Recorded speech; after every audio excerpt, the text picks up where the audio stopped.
ఈ రోజుల్లో అయ్యో పాపం అంటే మనకే పాపం తగులుతుందనమాట. అలా ఉంది సమాజం. ఎందుకు అలా అన్నానో ఈ వీడియోలో ఉంటది. స్కిప్ చేయకుండా చూసేయండి. Hello guys! మేమైతే శివరాత్రి రోజు కోటప్పకొండకి వెళ్ళామనమాట. అందరూ శివక్షేత్రాలు దర్శిస్తుంటారు కదా! మాకు దగ్గరలో కోటప్పకొండ ఉంది. ఇదైతే మాకు 7 కిలోమీటర్స్ ఉంటుంది. బై వాక్‌తో కూడా మేము వెళ్ళేవాళ్ళం చిన్నప్పుడు. కానీ ఇప్పుడంటే పెద్దవాళ్ళం అయ్యాం కదా! నడవలేకపోతున్నాము. ఈ వెహికల్స్ అనేవైతే మనం వెహికల్స్‌తో వెళ్తే 2 కిలోమీటర్స్ అవతల ఆపేస్తున్నారన్నమాట. అంతా చాలా కంట్రోల్ చేశారు ఈరోజు పకడ్బందీగా ఈరోజైతే. ఎప్పుడైతే ఫుల్ రష్‌గా ఉంటుంది. వెహికల్స్ అంతా కిసకిసలాడుతా ఉంటదనమాట. ఈసారి చాలా కంట్రోల్ చేశారు ట్రాఫిక్ పోలీసులు. ఇదైతే ఎంట్రన్స్ ఉంటుంది. ఇక్కడ నుంచి మనం పైకి వెళ్ళాలంటే బస్ ఫెసిలిటీ ఉంటుంది సాయిబాబా టెంపుల్ పక్కన. మేమైతే స్టెప్స్ ద్వారా వెళ్దామని చెప్పని చాలా ముందుకు వెళ్ళాము. అక్కడికి ఇంకా 4 కిలోమీటర్స్ ఉంటుందన్నమాట. దారి పొడవునా చిన్న చిన్న షాపులు స్టాల్లు పెట్టుకున్నారు. ఈ తాతగారు అయితే చూడండి పాపం ఈ వయసులో కూడా చాలా కష్టపడుతున్నారు. ఈ వయసులో కూడా కష్టపడుతున్నారంటే కుటుంబ ఆర్థిక పరిస్థితి బాగలేకపోతేనే ఇలా ఉంటారేమో అనిపిస్తుంది. చాలా జాలనిపిస్తుంది నాకైతే. గిరి ప్రదక్షిణ చేసే వాళ్ళు ఉంటారు. అరౌండ్ 15 కిలోమీటర్స్ ఉంటుంది ఈ కొండ మొత్తం తిరిగి రావాలంటే. దీనికోసం చాలామంది పౌర్ణమి రోజు గిరి ప్రదక్షిణ చేసేస్తారు. మా అమ్మ వాళ్ళు కూడా చేసే వచ్చారు గిరి ప్రదక్షిణ. పౌర్ణమికి చేస్తారు.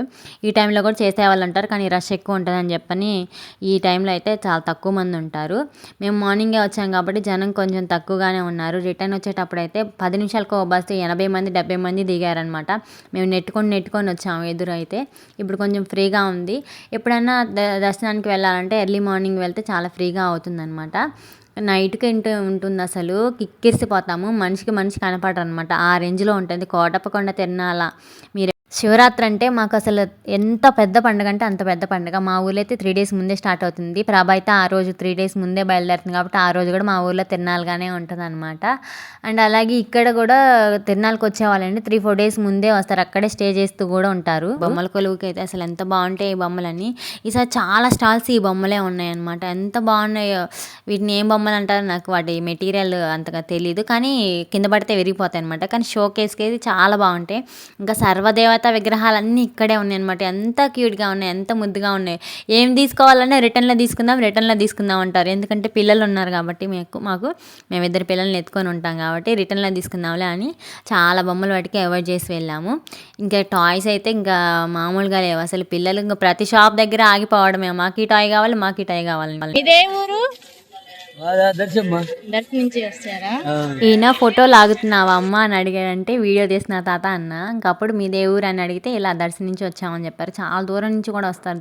దూరం నుంచి మార్నింగ్ బయలుదేరితే వాళ్ళు చేరుకునేసరికి ఆఫ్టర్నూన్ అవుతుందన్నమాట. ఇంక ఇది అనమాట మెట్ల దగ్గర ఎంట్రన్స్. ఇక్కడ వినాయకుడు ఉంటారు. నీలాలు సమర్పించే వాళ్ళు తలనీలాలు ఇక్కడ కూడా సమర్పిస్తారు వేరే టైంలో. ఇప్పుడైతే తక్కువ, వెంట్రుకలు అయితే ఎవరు ఇవ్వరు. ఇంకా మేమైతే సిపిటి రూట్కి అయితే వచ్చేసాము. ఇక్కడ సత్రాలు ఉంటాయంటే. అండ్ అలాగే ఇక్కడ ఒక దేవుని గుడి ఉంది. అక్కడికి వెళ్ళి మేము శివలింగానికి అభిషేకం చేసి వచ్చాము. ఆ వీడియో అయితే మేము తీయలేదు, ఎంట్రన్స్ లేదని చెప్పని. ఇంకా ఇక్కడైతే చాలా చాలా స్టాల్స్ పెట్టారు. అంతా గవర్నమెంట్ వాళ్ళు కొన్ని అవగాహన సదస్సులు అంటారు కదా, అలాంటివి పెట్టారనమాట. కూరగాయల పంటలు, విత్తనాలు, పురుగుల మందులు ఎలా వాడాలి, ఏ పంట ఎప్పుడు వేయాలి, అలాగే పోషకాహార విలువల గురించి, ఆరోగ్య సమస్యల గురించి, కొత్త ఎలక్ట్రానిక్ వస్తువులు ఎలాగా ఇనాగ్రేషన్ చేయాలనే వస్తువులు అన్నీ చేశారనమాట. ఈ స్టాల్స్ అయితే కొంచెం నాకు బాగా నచ్చినాయి. అందరికీ అవగాహన ఉంటుంది అనమాట, చిన్నపిల్లలకి పెద్దవాళ్ళకి. ఇక్కడైతే శిశు సంక్షేమ శాఖ ఉంది మహిళా అభివృద్ధి కోసం. దీంట్లో ఏంటంటే ఆహార పదార్థాలు ఏవి మన పూర్వం నుంచి ఏవో వాడుతున్నాము, ఆరోగ్యంగా ఉండడానికి ఏవి తినాలి అని చెప్పని తల్లి పిల్ల క్షేమం ఉంటుంది కదా, అలాగా అన్ని పోషక విలువలు ఉన్న ఆహార పదార్థాలని వాళ్ళు చెప్తూ ఉన్నారనమాట. ఇదైతే అంగన్వాడీ వాళ్ళు పెట్టిన స్టాల్స్ అనమాట. ఇంకా చిరుధాన్యాలు కూడా పెట్టారు మనకి. అవి కావాలంటే వాళ్ళు పర్చేస్ చేసుకోవచ్చు. ఇంకా మేము చదువుకున్నప్పుడు మా స్కూల్ మ్యాథ్స్ టీచర్ అనమాట ఈయన వాళ్ళ డాటర్ అనమాట. వాళ్ళు కూడా తిరునాళ్ళు చూడడానికి వచ్చారు. ఇంకా వాళ్ళని కూడా కలిసి కొంచెం సేపు మాట్లాడి ఏం చేస్తున్నారు ఏంటని చెప్పని అన్నీ అడిగి, సార్ అయితే ఇప్పుడు కోటప్పకొండలో ఉన్న స్కూల్లోనే పనిచేస్తున్నారు. ఇంకా సార్ అక్కడ దాకా వచ్చి ఇంకా మేము కూడా మాట్లాడాము. రష్గా ఉంటుందని చెప్పి మేము డే టైంలోనే వచ్చామమ్మా అన్నారు. ఇంట్లో నేను ఒక సామెత అన్నాను కదా, ఎదుటి వాళ్ళని అయ్యో పాపం అంటే మనకే పాపం చుట్టుకుంటుంది ఈ రోజులో అని చెప్పి, అది ఇందుకు అలా ఎగ్జిబిషన్స్లో ఇది కంపల్సరీగా ఉంటుంది. సరే చాలా ఉన్నాయి ఇవన్నీ.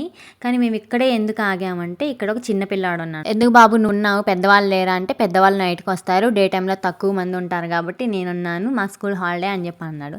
సరేలే పాపం అని చెప్పని, పాపం అంటే పాపం ఏం కాదు, ఏదో కొంచెం జాలి, మనం హెల్ప్ఫుల్ చేస్తున్నట్టు ఉంటాంలే అని చెప్పని మా పిల్లలిద్దరిని సరే మా ఇద్దరు పిల్లల్ని ఎక్కించు అంటే 5 మినిట్స్కి 50 రూపీస్ అన్నారు. మా యాష్లో అయితే 100 రూపీస్కి 50 రూపీస్ 100 రూపీస్కి 5 మినిట్సే చెప్పారు. సరే బెటరే కదా అని చెప్పని ఎక్కించాం మా ఇద్దరు పిల్లల్ని. మా జత్విక్ ఏమో అసలు నేను ఆడుకోను అని చెప్పని ఇంకా వెంటనే దిగొస్తూ ఉంటున్నాడు. సరే దిగొస్తున్నారు కదా, ఆ 5 మినిట్స్ కూడా మా పాపే ఆడుకుంటుంది అంటే లేదు లేదు కుదరదు దిగేయాల్సిందే అని చెప్పి అన్నాడు. అయ్యో పాపం అని ఎందుకు అన్నానంటే ఇదనమాట, ఏదో పాపం అని మనం ఎదుటి వాళ్ళని జాలి పడితే వాళ్ళు మనల్నే పాపం చేసేలా చేస్తారనమాట. మా బాబు ఆడుకుంటానంటే వాడు ఆడుకోలేదు. సరే వాడి బదులు కూడా అమ్మాయి ఆడుకుంటుందంటే లేదు లేదు 100 రూపీస్కి ఒకళ్ళే 50 రూపీస్ 5 మినిట్స్, మీ పాప 5 మినిట్స్ అయిపోయింది దిగిపోవాల్సిందే అని చెప్పి అన్నారు. ఇందులోకి మా చెల్లి కోపం వచ్చి నువ్వు ఆడుకోవాల్సిందే రా అని చెప్పని పైకి ఎక్కిస్తేనే మా జత్వికి అస్సలు ఉండట్లేదనమాట.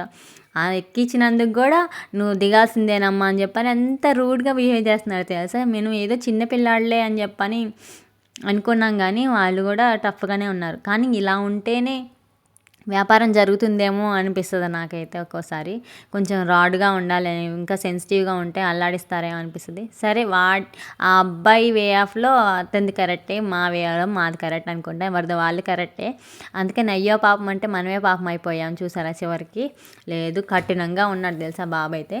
ఇదైతే జంపింగ్ అనమాట. ఇది 20 రూపీస్ 5 మినిట్స్కి. జత్విక్ బాగానే ఎంజాయ్ చేశాడు. మా స్వీట్ అప్పుడే ఐస్ క్రీమ్ తిని వాటర్ తాగారనమాట. ఆ తిన్న తర్వాత ఇలా జంప్ చేయడం వల్ల ఇంకా కళ్ళు తిరిగి కింద పడిపోయిందనమాట మా స్వీట్ అయితే. ఇంకా వెళ్ళినంతసేపు మా పాపని మా బాబుని ఇద్దరిని ఎత్తుకొని తిరగాల్సి వచ్చింది. అయితే అసలు వల్ల కాలేదనమాట. అందరికీ చేతులు గొడవలు నొప్పి పుట్టింది. చిన్న పాప అయితే ఎత్తుకోవచ్చు, 5 ఇయర్స్ కదా ఎత్తుకోలేకపోయాము. ఇంకా ప్రభలు వచ్చేసి 2-3 డేస్ ముందే వస్తాయి అనమాట. ఎలక్ట్రిక్ ప్రభలు అయితే ఇంకా అక్కడికి వచ్చి మొత్తం సెట్టింగ్ చేసుకొని క్లీన్ చేసుకొని అంతా చేసుకుంటూ ఉంటారు, సెట్ చేసుకుంటారు లైటింగ్ అంతా. ఈ ప్రభలు లైటింగ్ లేనివి కాబట్టి ఆ డే మార్నింగే వస్తాయి అనమాట. ఇది ఫస్ట్ టైం కట్టారంట ఈ ఊరు ప్రభ, అందుకని చెప్పి ఒకటే వార్షికోత్సవం అని పెట్టుకున్నారు. ఇది అండి మా కొండకి దూరం నుంచి ఇలా కనిపిస్తూ ఉంటుందన్నమాట. మేమైతే ఇంకా వినాయకుని దర్శనం చేసుకుని స్టెప్స్ దగ్గర ఒక స్వీట్ అయితే ఒక ఫోటో తీసాం. చిన్న చిన్న ప్రభలు, మొక్కుబడి ప్రభలు ఇలా ఉంటాయి అనమాట. అవి కూడా రెడీమేడ్గా అమ్ముతూ ఉంటారు. మీరు ఎప్పుడైనా కొండకు వెళ్ళారా? కోటప్పకొండ తిరణాలకు వెళ్ళకపోతే ఒకసారి వెళ్ళండి, చాలా ఎంజాయ్ చేస్తారు. Hope you like this video. Thank you for watching. మన సబ్స్క్రైబర్స్ ఎవరైనా కోటప్పకొండ వచ్చినట్టయితే కామెంట్ చేయండి.